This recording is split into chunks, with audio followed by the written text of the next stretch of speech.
planning literature-based learning activities. Maalamin natin kung ano yung mga literature-based learning activities and paano natin siya maia-apply effectively sa classroom setting. So, what are literature-based activities? Literature-based activities are engaging tasks that utilize literary text stories, poems, novels, plays, essays, and etc. as a springboard for learning. They move beyond simple comprehension and encourage students to interact deeply with the text, developing critical thinking, creativity, and communication skills. As Chris Tuvani notes in I Read It, But I Don't Get It, comprehension isn't about just reading the words on the page.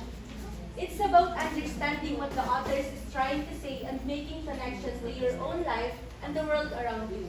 So literature-based activities helps students achieve this deeper understanding. So this means that when students engage with literature, they are not just reading for the sake of finishing a text. Instead, they are analyzing, questioning, and relating the content to their own experiences and perspective. So literature-based activities can be categorized into 3 stages: the pre-reading, during reading, and post-reading. So for the pre-reading activities or before reading, these activities activate their prior knowledge, introduce vocabulary, and build curiosity about the text. So we have there the type, the example, and kung saang lesson plan ay kung saang part ng lesson plan siya pwedeng integrate. So first is picture walk. Example nito is that show images from the book and ask the student to predict the story. So pwede siya sa motivation. Mag-show ka daw ng image ng mga character dun sa book and then mag-ask ka sa students mo na i-predict nila yung story, ganun. And then next, KWL chart. Students list what they know, want to know, and later what they learn. So, pwede siya sa unlocking of difficult words. Familiar naman na tayo sa concept ng KWL. So, pwede siya sa unlocking of difficult words. Next is word splash. So, display keywords from the text and discuss their meaning. So, dito naman, magdi-display ka na ay pagpapakita ka ng mga keywords from the story and then i-discuss mo yung meaning nila. So, pwede siya sa motivation. And next naman, story guessing. Read the title and let students guess the story based on it. And pwede siya sa motivation part ng lesson plan. Sasabihin mo yung title and then let your student guess the story based on the title you presented. Next. Sa pre-reading pa rin, character guessing game. Show images or descriptions of the characters and let students predict their roles in the story. So, pwede siya sa motivation sa lesson plan.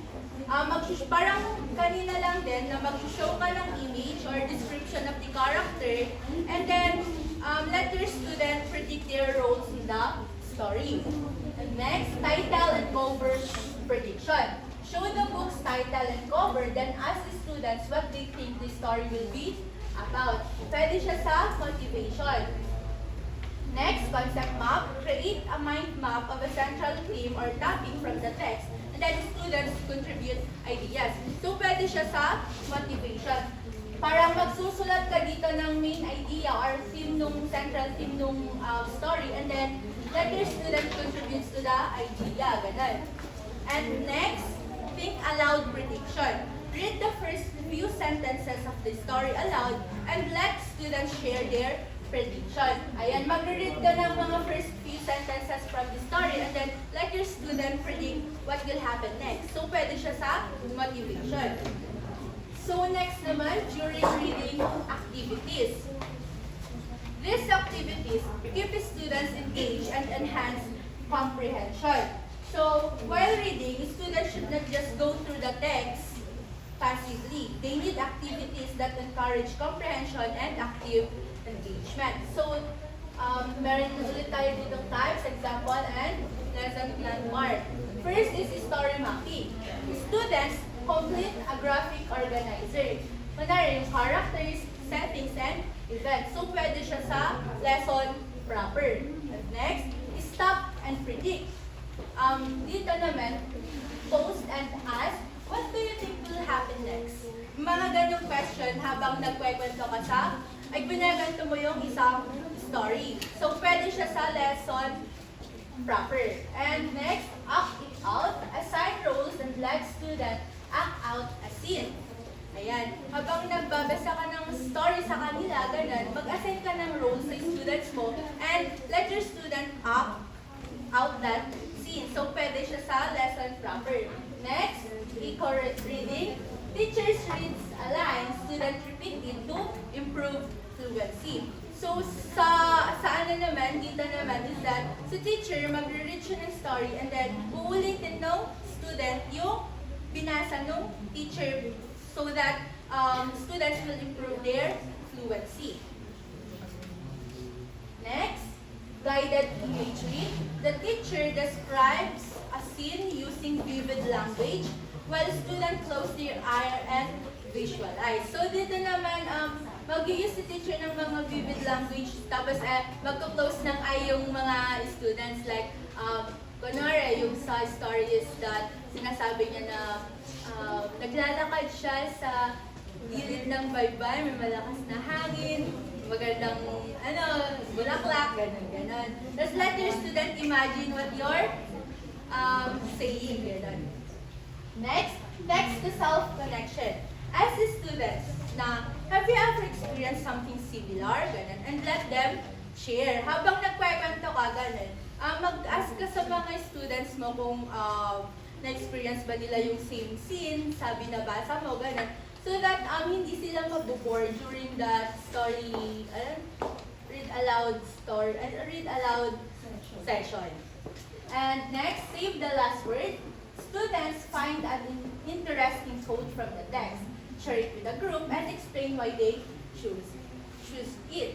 So, dito naman is that yung mga student, pipili sila ng interesting quote from the story and then mag-share sila, i-share nila sa group and then explain why they choose it. So, pwede pa rin siya sa lesson proper. And next, reading with expression. Students read a side part using different tones and emotion to reflect character. Dito naman is that yung mga student, mag-read sila ng mga assigned parts nila and then, kunwari, yung character malungkot, they will read it as malungkot, ganun. Happy, angry, or excited, something like that. So, part pa rin siya sa lesson proper. So, next and last, post-reading activities. At dito naman is after ka na magbasa sa kanila. So, these activities reinforce comprehension and extend learning. So, after reading, students reflect on what they have learned. So, post-reading activities allow them to express their understanding creatively and critically. So, dito is, we have a type ulit, example, and kung saang part siya ng lesson plan pwede. Sa story retelling, students retell the story in their own words. They will retell the story in their own words. Kung ano yung pagkakaintindi nila, ganun nila sasabihin yung nabasang story. Next, book response journal. Students draw or write about their favorite part and why. Dito naman is that mag-draw or magsusulat sila about their favorite part sa story and bakit nila yun or sinulat. So, pwede siya sa evaluation or application.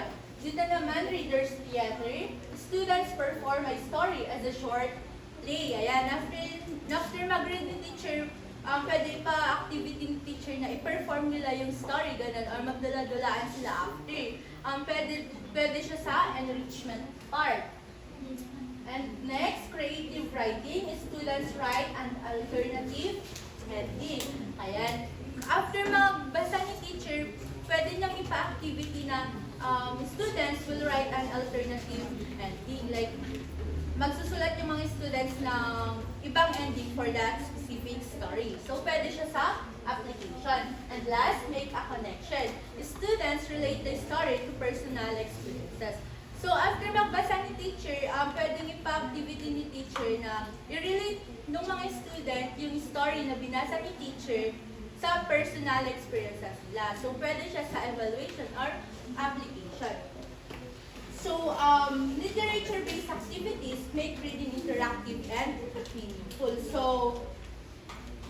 I hope this discussion gave you tawag din, meaningful idea, ganun, para sa mga hindi pa tapos mag-demo. Thank you po.